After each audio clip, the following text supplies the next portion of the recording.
What's up, Ram fans? I'm Jessica Mendoza here with Bryan Buck for CTV Sports, and we're here in Moby Arena where the Southern Illinois Salukis just defeat the CSU men's basketball team 82-67.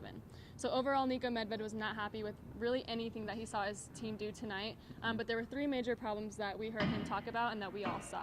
So first of all, that would be rebounding. Second of all, overall togetherness of this team, and then last but not least, just overall energy that we saw. Yeah, he really didn't like the rebounding, and the way that Nico Carvacho is kind of the focal point of this basketball team when it comes to rebounding, it showed tonight. Nico was only able to grab 3 rebounds.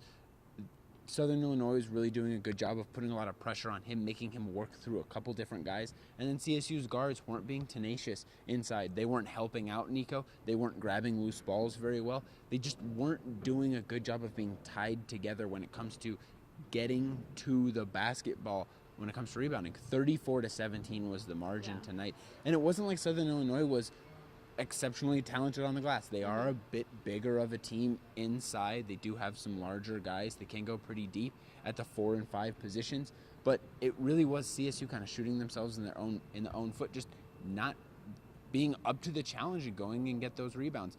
This is the kind of thing, though, and Medved pointed out, coaches love this kind of stuff because they can turn on the tape and say, hey, guys, you got to rebound better. This is you guys not rebounding well. So I have no doubt that it'll get fixed. This is one of those games where, wow, this is an issue we have to pay attention to. And from here on out, they know what it is. They were exposed this one way. I don't think they'll be exposed doing it again. But they looked pretty bad rebounding the ball tonight. Yeah, absolutely, all across the court. And I think that Chris Martin and Anthony Mason-Tinbonner both realized that they, as guards, need to step up and help Nico Carvacho because he looked really tired out there coming from the entire game. He looked like he was going up against way too many guys. It was too much for just him, and it just wasn't like the Nico Carvacho that we usually see. So I definitely think he needed some help out there.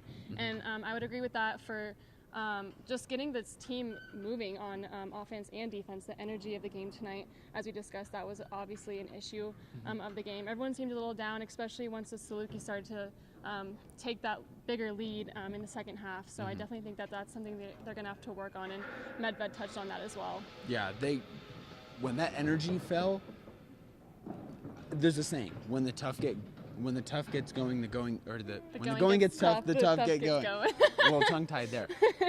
This team hasn't gotten going yet. Yeah. They've played in some tough basketball games. In the Gulf Coast Showcase, they had Louisiana Lafayette, who is a really long, good defensive team. They struggled to shoot the basketball and move the basketball around, and they really never persevered through it that entire game.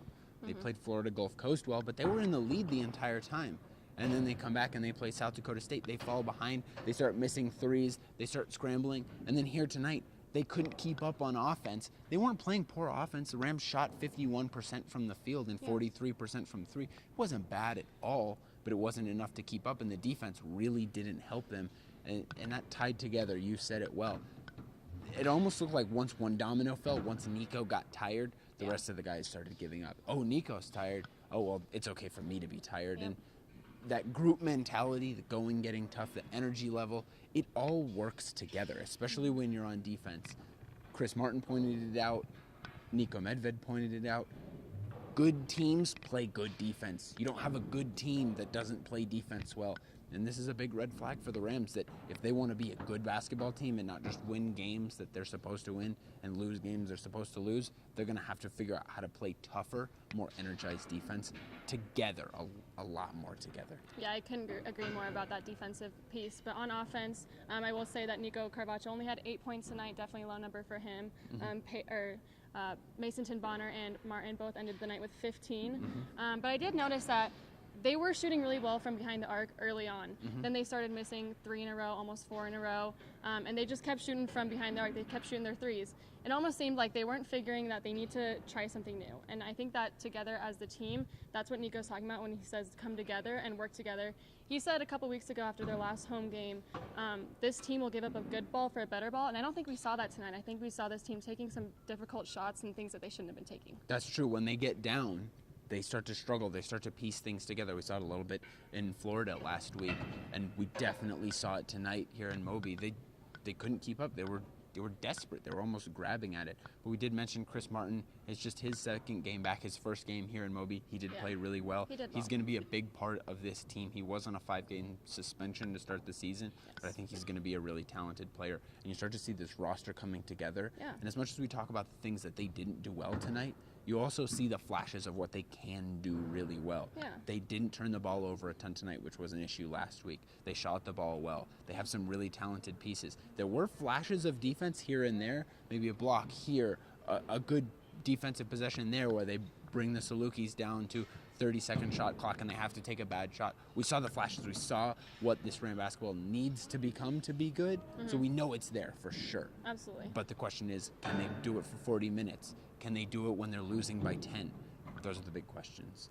And we're going to get a chance to find out on Saturday, and probably one of the biggest games of the year for the Rams, if not the biggest game of the year. And we know Ram fans, they really love their rivalries. They love their rivalry victories. And the CSU team, who's beaten CU twice recently, is going to get another chance to do it. This one on the road, though, it's going to be a tough environment for them. In the rivalry matchup, you've got a really talented CU basketball team coming up. Absolutely. This is one of those games where if they're going to figure out how to get tough, if they're going to figure out how to play with energy and how to play with a deficit in front of them, this is a game for them to do it for sure. Absolutely. They're going to have to keep their energy up the entire game. They're not going to be able to let the atmosphere take over their game. If they let a couple turnovers go, they're going to have to stay up, and they're going to have to stay together as a team, as Nico Medved said, and I think that's going to be really important for them to show this weekend. Definitely. And that game Saturday at 1:30 in Boulder. Jessica and Jason Ortiz are going to be there, but that's all we have for you guys tonight. I'm Bryan Buck signing off for Jessica Mendoza. Have a great night, Ram fans.